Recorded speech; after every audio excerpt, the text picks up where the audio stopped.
ब्रह्मा मध्ये विष्णुः अन्ते देवः सदाशिवः मूर्तित्रयस्वरूपाय दत्तात्रेय नमोऽस्तुते। भोगालयाय भोगाय योगयोग्याय धारिणे जितेन्द्रियजितज्ञाय दत्तात्रेय नमोऽस्तुते।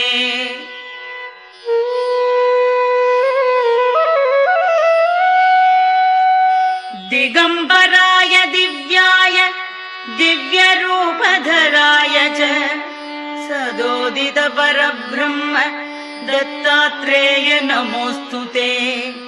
जम्बुद्वीपे महाक्षेत्रे मादापुरनिवासिने जयमानसतां देव दत्तात्रेय नमोऽस्तुते।